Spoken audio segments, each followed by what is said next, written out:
Сәлем достар. Қазір су құйғыш белгісінде, жұлдыз белгісінде туған жандарға 2026 жылға болжам жасаймын.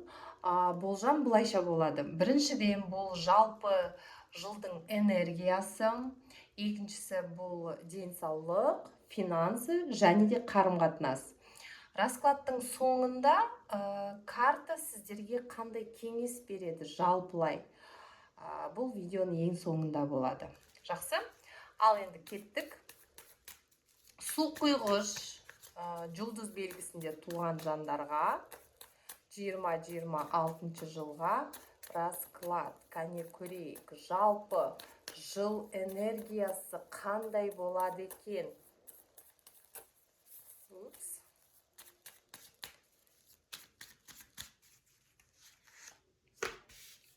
Трансформация жылы. Трансформация жылы, достар.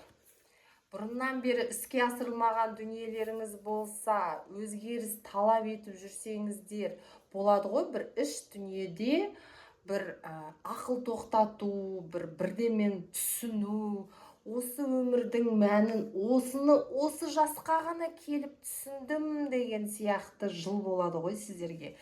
Трансформация жылы. Бұл дегенің рухани өсу деген сөз ғой. Содан кейін бір конфликт болуы мүмкін, жалпылай сіздерге кішкене сақ болу керек деген сияқты бір конфликт болуы мүмкін. Және де міне баланс. Демек, бұл баланс, логика, интуиция бәрі орнымен. Демек, сіздер үшін биыл рухани жыл болады. Рухани көп инсайттар көресіздер.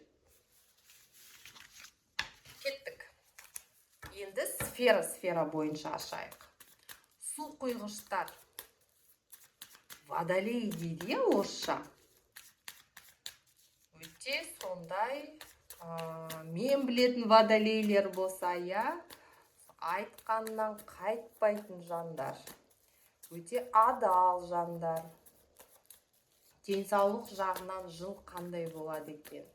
2026.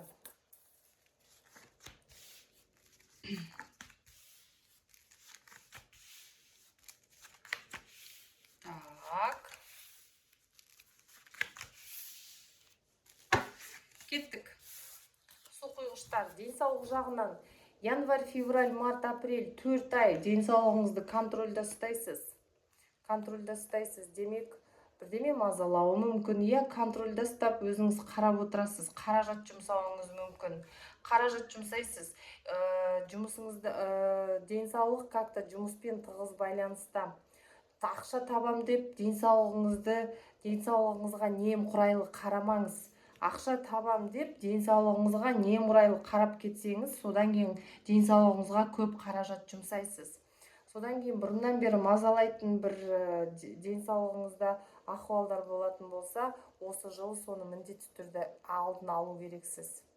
Алдын алмасаңыз, содан кейін мұңайып қаласыз, өкініп қаласыз. Бұл гормональная система, достар, әйел адам болсаңыз да, ер адам болсаңыз да, именно гормональная система. Әйел адам болсаңыз, бұл дегенің мочеполовая система, бұл яичниктер, матка, гормоны, мамология, омырау деген сияқты, сол жаққа мұқият қараңыз. Жарты жыл сайын обследование өтіп отырыңыз, қарап отырыңыз. 6 айда мүмкін өз туралы айтады. Содан кейін жалпылай энергия жақсы, жалпылай денсаулық энергиясы жақсы, өзіңізге сенімді боласыз. Бірақ как-то все равно арасында тексеріліп жүру керек дейді. Қандай өзіңіз сенімді болмасаң да, арасында тексеріліп жүру керек дейді. Содан кейін бел, содан кейін тазовая дейді ғой, мне тазовая часть, сол жаққа көңіл бөліңіздер. Ары қарай кеттік. Су құйғыш жандар. Финансылық тұрғыдан жыл қандай болады екен? Финансы, қаражат мәселесі. 26 жыл ауыр болады деп тұр. Иә, кризис жылы болады деген болжамдар бар. Жалпылай мүмкін мен болжам жасаймын Қазақстанға деген сияқты, иә. Қазір так, су құйғыштар финансылық тұрғыдан жыл қандай болады екен? Так.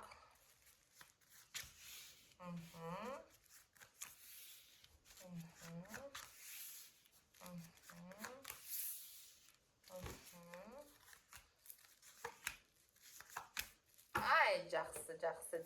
Так, су құйғыштар қараңыздар. Біріншіден, 10 ай бұл сентябрь ғой, иә? Жоқ, сентябрь, октябрь, күзгі айларда бір переживание картасы түсіп тұр, достар. Су құйғыштар, переживание. Дұрыс емес шешім, мүмкін дұрыс емес ақша салу деген сияқты сондай ситуациялардан сақ болыңыз. Плохой выбор дейді.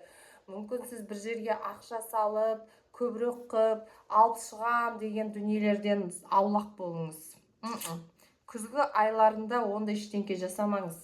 Содан кейін 3-4 айдың ішінде, январь, февраль, март, апрель, 3-4 айдың ішінде жақсы хабар, ақшамен связаны жақсы хабар, прибыль болады. Үлкен сомалар емес, но бүйтіп сіздерді қуантатындай, мүмкін аяқ астынан келетін бір қаражаттардың түсуі болады, в общем. Содан кейін 8 айда бұл август, тамыз айы, вот как-то вот бір ақшамен байланысты бір конфликт болуы мүмкін, бір кризис болуы мүмкін. Бір жерден ақша түсіп отса, ақша күтіп отсаңыз, сол жерден задержка болуы мүмкін. Так, содан кейін 9 айда, 9 ай бұл дегенің сентябрь айы, иә, бір ақшамен байланыста бір бас қатыратын мәселе болады. Бір жерде вот ақша күтіп отсаңыз, задержка болуы мүмкін. В общем, сентябрь, тамыз, тамыз айы, август, сентябрь, октябрь айлары ақшамен бір движениялар, бір әрекеттер болса, сақ болыңыз. Ақша салу жағынан, біреуге ақша беру жағынан, сол жағынан сақ болыңыз. Осы 3 ай сізге предупреждение беріп тұр карта. Сақ болыңыз, байқаңыз деген сияқты ғой. Содан кейін 3 айдың ішінде, январь, февраль, март айында прям жақсы көңілден шығатындай табыста боласыз. Бір жерге қыдыру деген сияқты қанағат, күшті карталар бір 3 айда, иә. Содан кейін 4 айда, 4 айға дейін өзіңіз бұрыннан бері мүмкін істеп отырсыз, соның пайдасын көрмей отырған бір дүниеңіз бар шығар. Не болмаса бір дем алу жоспарлап отырсаңыз, соны іске асырасыз. Көктем ғой, бұл көктемге тақаған кезде. Содан кейін 3 ай деп тұрмын ғой, міне 3 ай сіздерге 3 ай күшті болып түсіп тұр. Міне 3 ай түсіп тұр. Жақсы перспектива. Егер сіз саудамен айналыссаңыз, осы 3 айда саудаңыз жақсы жүреді. Егер мемлекеттік мекемеде жұмыс жасасаңыз, онда мемлекеттік мекемеде ары қарай даму бар деген сөз. Содан кейін 3 ай, міне бұл да 3 ай. Жақсы хабар. Жаңа білім алуыңыз мүмкін. Сол жаңа білімді ала тұра табысқа жетуіңіз мүмкін. В общем, жылдың бірінші жартысы прям күшті болып тұрды. Содан кейін күзден кішкене сақ бол дейді сіздерге карта. Содан кейін бұл карта дегенің бұл мүмкін сіз мемлекеттік мекемеде жұмыс жасайсыз, иә? Не болмаса мүмкін заңмен бір сізде ИП болса, ТО болса, сондай бірдеме болса, сіз заң жағынан құжаттармен деген сондай бір әрекеттер болады деген сөз. Заңмен бір байланыста бір әрекеттер болады деген сөз. Ары қарай кеттік. Қарым-қатынас жағынан қалай болады екен? Су құйғыштар 2026 жылы.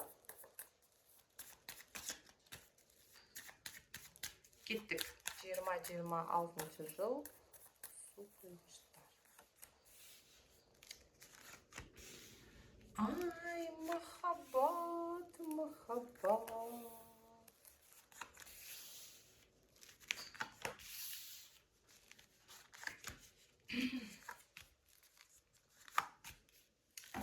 кеттік.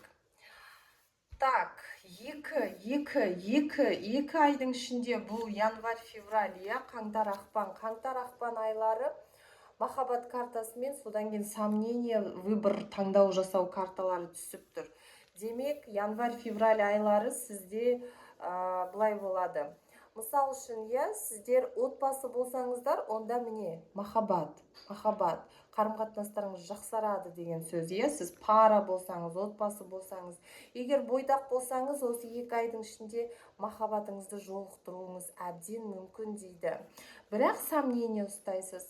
Сомнение болуы мүмкін. Таңдау жасау қиын болуы мүмкін.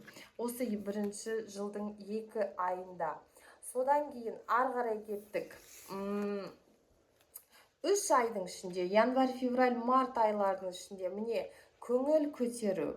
Отбасы болсаңыздар, бір той тымалаққа барасыздар, көңіл көтересіздер, кездесесіздер достарыңызбен, жұбыңызбен бірге, жұбайыңызбен бірге деген сияқты.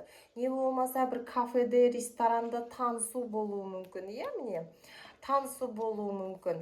Содан кейін 3-9 айдың ішінде, достар, қыздар әсіресе, 3-9 айдың ішінде жүктілік картасы бұл. Жүктілік. Бұрыннан бері ойлап жүрсеңіздер, жоспарлап жүрсеңіздер, демек сіздер үшін бұл керемет карта. Жүктілік болады деген сөз. Осы уақыт кезеңінде жүктілік болуға мүмкіншілік көп деген сөз. Ал егерде сіз жоспарлап отырмасаңыз, онда бұл енді карта предупреждение деп қабылдаңыздар. Түсіндіңіздер ғой, қыздар?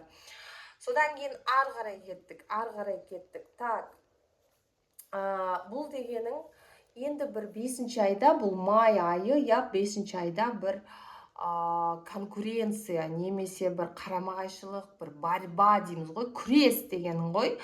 Егерде сіз бойдақ болсаңыз, онда демек сіз бір какта конкуренцияда болуыңыз мүмкін. Сіз сөйлесіп жүрген жігіт тағы да біреумен сөйлесіп жүр, не болмаса сіз пара, отбасы болсаңыздар, онда демек сіз жігітіңізбен немесе күйеуіңізбен кішкене бүйтіп спорить етесіздер. Бір шешім қабылдауға бір спор болуы мүмкін. Содан кейін мынау дегенің әйел адам адвокат тәрізді, әйел адам басшы тәрізді.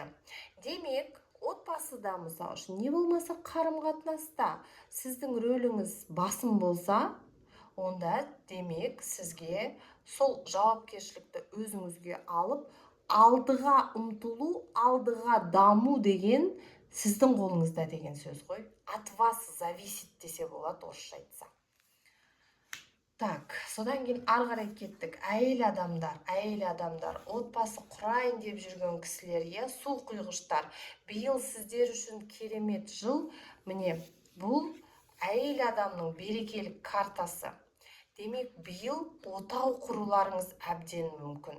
Не болмаса сіз декрет жоспарлап жүрсеңіз, міне, 2 карта, міне мынау жүктілік картасы, мынау әйел адамның берекелік картасы.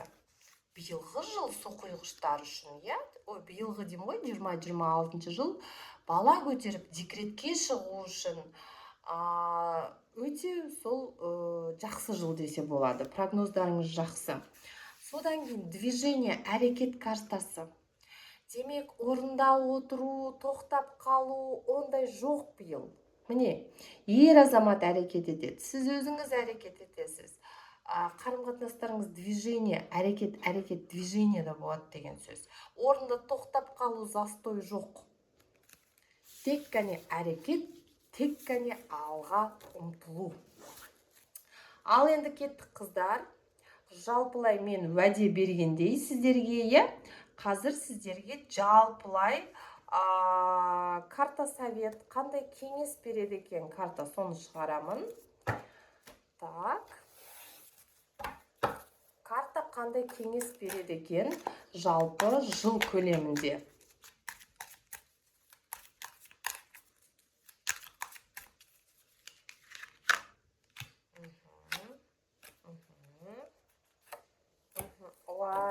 вай, күшті карталар қыздар. Так, біріншіден сезіміңді, эмоцияңды көрсете біл, жасырма дейді. Жақсы көріп тұрсың ба, жақсы көріп тұрғаныңды көрсет. Қуанып тұрсың ба, қуанып тұрғаныңды көрсет. Эмоцияңды жасырма дейді. Біріншіден.